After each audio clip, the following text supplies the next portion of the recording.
Lamlai Assembly Constituency ki manung channa leiba Lamlai Makha Leikai amadi Mayai Leikai Da Paikhatliba drain Sembagi Thabak thouram shing ngasi ACSC MLA Kh Ibomcha Yengsinkhre Yengsinkhre aduga mari leinana MLA Kh Ibomcha hai Lamlai Chalau Kaithel dage takhel taba lambi ki saruga se drain ningthina leitabana maram oiraga nongju thagi matamda ising thumba amade lambi sembada khudong chataba kaya mayoknariba si koknaba Lamlai ki club maira paibi amade development committee singa tanaraga drain sing asi semba hopane lambi sembagi thabak so yamna kanna chathari Lamlai asigi mihudama oina paikhatliba thabak sing asida miyamna mateng pangnarakpa se laibuk phabane miyamgi mateng yaudana thabak amata pangthokpa oithokloi haina so mahakna makhatana fudokhi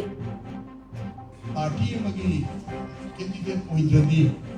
party MIC leitradi yadabnina mana party tuda kondubi party tugi ticket ta koigi lepta baiwane ada vote ko thada balo igina result ko haido ko bitagidi kari ko gebo mai pa ga sakriba nupa na taga nupi se kendra tugi bihut hai bane ana koi se hoji koi se lamlai kendra ki bihut ne lamlai kendra ki bihut hai bi arthati kaino lamlai kendra manung da leiba aingonda natraga BJP da vote pibasu pitabasu Leiba puna maksigi bihuni haibane arthase